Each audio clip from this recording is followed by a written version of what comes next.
¿Qué es lo que pasa? Gente del buen saber, en este video te estaré presentando la placa base Asus ROG Strix B560A Gaming. Si en algo se dio destacando muchas de las placas en la línea A Gaming, es en dar una propuesta en cuanto a diseño distinta a la mayoría de modelos por parte de Asus, además de representar junto a la misma una entrega fiel a las características establecidas en F Gaming. Pero es algo que, aunque se mantuvo con distintas generaciones, en este caso con B560 no se presentaría el mismo planteamiento, y que llevaría esta placa a fin de cubrir un sector más reducido en apartados, pero también en costo. Y con este video te quiero presentar precisamente aquellas características detrás de la placa Asus ROG Strix B560A Gaming, así como también las ventajas y desventajas que se nos van a determinar si estamos pensando en esta como una opción. Y recuerda pasarte por el enlace en la descripción, donde estarás encontrando los mejores precios para esta placa base, desde Amazon y de una forma segura. Pásate. Y es que empezando con ese apartado de características, en este caso como es evidente, nos encontraremos con una placa bajo el chipset B560 y el socket LGA 1200, que nos estaría dando soporte a procesadores Intel desde la 10ª generación a la 11ª generación, lo cual incluye desde procesadores Celeron, Pentium, como a su vez líneas dentro de i9, i7, i5 e i3. Aunque debes tener en cuenta que el que sea compatible no significa que sean las mejores opciones ante ciertos procesadores, y más si requerimos de overclock para los mismos. Ya para el lado de su memoria RAM, nos encontraremos que es necesario poseer memorias de tipo DDR4 con un máximo de 128 GB, por lo cual se debe disponer de un máximo por módulo de 32 GB. En relación con su frecuencia, por el chipset implementado se delimita hasta los 2933 MHz, en caso de contar con procesadores dentro de la 10ª generación. Para la 11ª generación, esta frecuencia sin modificaciones llegaría hasta los 3200 MHz, y a su vez, este sin modificaciones lo debes tener presente, ya que estaremos contando con el soporte ante perfiles XMP, a través de los cuales podemos llevar estas frecuencias hasta los 5000 MHz. Y si es que nos situamos en su almacenamiento, se nos van a suministrar 6 puertos SATA de 6 GB por segundo que pueden ser configurados en modo RAID 0, 1, 5 y 10. Adicional a esto encontraremos 2 M.2, el principal dentro de los mismos contando con el soporte para PCI Express 4.0 si es que contamos con un procesador dentro de la 11ª generación. Para el segundo M.2 añadiría soporte en PCI Express 3.0 y SATA, ambas conexiones manteniendo soporte para tarjetas de formato desde el 2242 hasta el 22110. En cuanto a sus puertos de expansión, se nos presentarían dos PCI Express con formato X16. Aquí de nuevo, el principal dentro de los mismos mantiene soporte con PCI Express 4.0 si es que contamos con un procesador en la 11ª generación. Para la segunda conexión, aunque se mantenga formato X16, en realidad correrá por 4 y en su versión 3.0. Adicional a esto se añadirían otros 3 PCI Express X1 3.0. Cada una de esas características serían acompañadas junto al códec de audio Supreme FX S1220A, así como también se añadiría a este conjunto la tarjeta X201, que nos va a suministrar desde Wi-Fi 6 hasta Bluetooth 5.0. Y ya dentro de sus conexiones internas y fuera de un carácter común para el funcionamiento propio del sistema, estaremos encontrando una conexión de tipo Thunderbolt, una conexión OPT para el CPU, una conexión para bombas de agua, 3 conexiones para ventiladores externos, un USB 3.2 de primera generación tipo C, un USB 3.2 de primera generación tipo A, 2 USB 2.0, 2 conexiones de tipo ARGB, 2 conexiones de tipo RGB y por último se estaría destacando una conexión TPM. En cuanto a las conexiones externas, se nos presentarían un HDMI, un DisplayPort, 5 USB 2.0, 2 USB 3.2 de primera generación, un USB 3.2 de segunda generación tipo C, un USB 3.2 de segunda generación tipo A, una conexión RJ45 de 2.5 GB,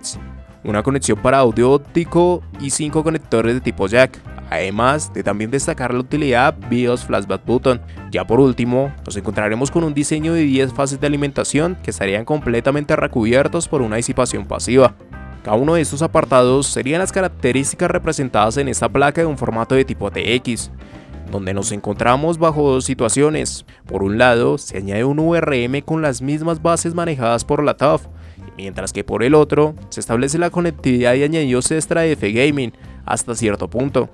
creando precisamente un caso intermedio entre precio y características con respecto a estos dos modelos, y que deja la decisión final determinada por muy pocos cambios a partir de su competencia, y que precisamente no le va a permitir sobresalir mucho sobre estas, y ante lo cual, si esta opción no te llega a convencer por las características o precio planteado para la misma, en la descripción vas a encontrar un enlace con más posibilidades en placas base que se van a ajustar mejor a lo que tengas en mente. Entrega de energía. Como te comentaba anteriormente, para el VRM en cuestión manejado por esta placa, nos encontraremos con un diseño que se dio para el modelo TUF en B560, que cuenta con 10 fases de alimentación, 8 determinadas para su subcore más 2 para su SOC, cada una de estas bajo el manejo del controlador central ASP1900B, que en realidad mantiene soporte tan solo para operar con 8 fases, lo que precisamente indica que para este modelo no se añade un diseño directo, dando evidentemente por un diseño de riel dividido o potencia dividida,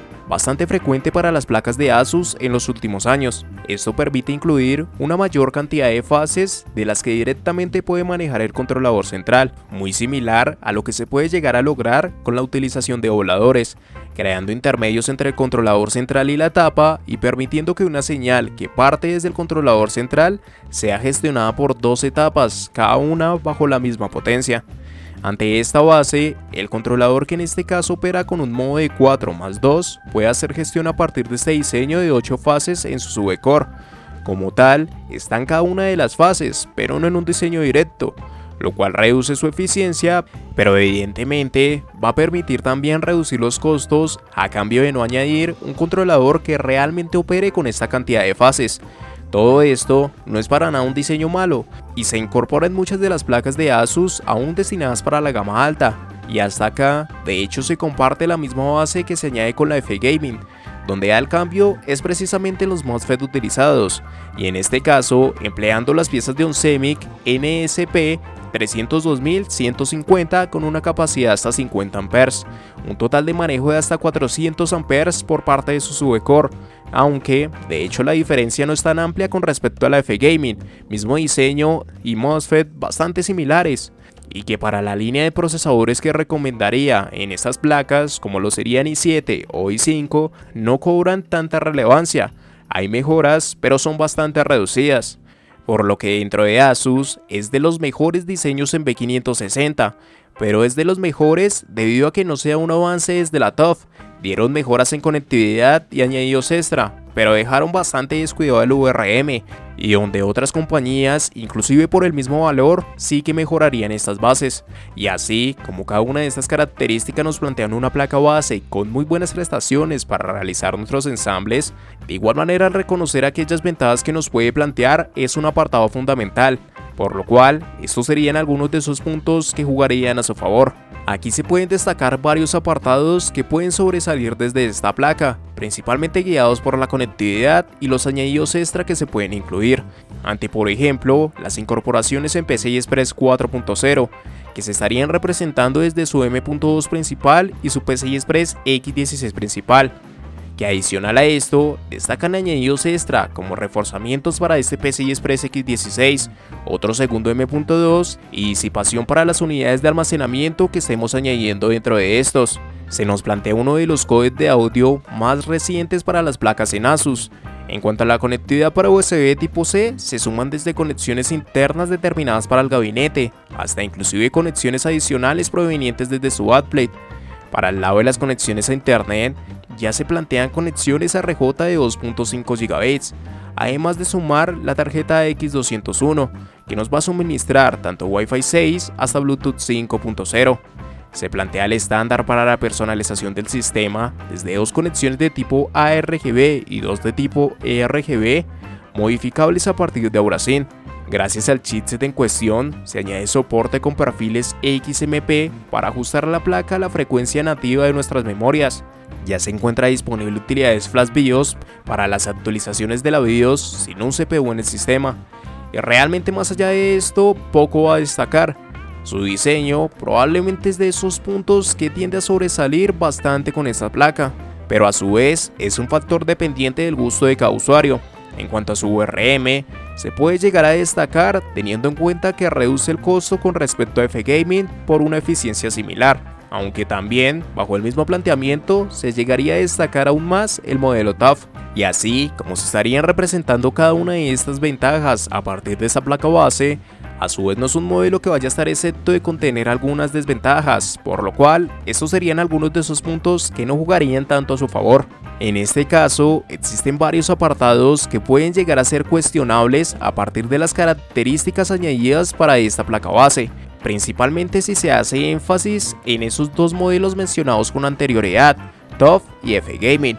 donde el problema surge en primer lugar desde el precio, donde la placa TUF presenta gran parte de las características determinadas por esta placa ante un valor más reducido. De hecho, lo único a destacar por encima en A-Gaming se añaden una segunda disipación para el M.2 y una mejora en el códec de audio, pero el resto de características se conservarían desde la TUF, y aunque el aumento en el precio realmente no es amplio, pues sigue existente. Y más allá de esto, inclusive el problema surge si se extrapola en otras compañías como ASRock en B560 Steel Legends, que va a incorporar un modelo en este caso más apegado a F-Gaming, con aquellas mejoras ante un tercer M.2 y aún representando un menor valor que la A-Gaming, por lo que mucho de su atractivo surge desde su apartado estético. Consolidaron gran parte de la decisión alrededor de esto, pero sin dar mejoras en apartados vitales que la separen de la línea TUF. Por otro lado, precisamente aquellas mejoras, como lo dio F-Gaming, ante más conexiones en M.2 jugaron en contra de este modelo. Si es que se escala ante Z590, pues se podía incorporar Wi-Fi 6E hasta mejoras a partir del VRM suministrado. Aunque claro, aunque son añadidos que juegan a desfavor de esta placa, también son dependientes de un aumento en el costo. Finalmente, lo único a destacar en contra se trata de un problema con anchos de banda compartido entre conexiones, y donde el segundo M.2 compartiría ancho de banda con la segunda conexión en SATA. Y si es que se usa este segundo M.2 con una unidad de tipo SATA, se estaría deshabilitando la segunda conexión de tipo SATA. No es un problema muy grande, pero sí que se debe tener en cuenta. En conclusión, ante este modelo se añaden varios apartados a tener en cuenta. Por un lado, sea un VRM bueno para la gama de procesadores que usualmente se utiliza en estas placas,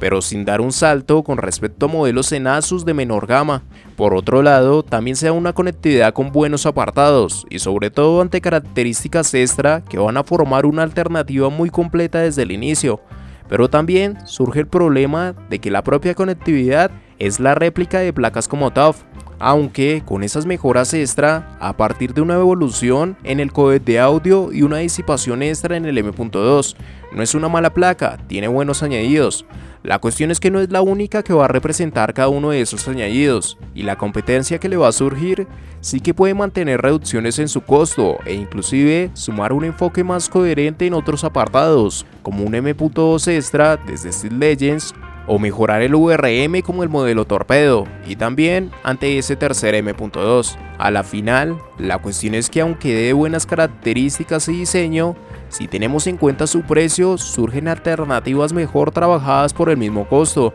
y donde bajo mi punto de vista se debe apegar como lo hacía en anteriores entregas a F-Gaming,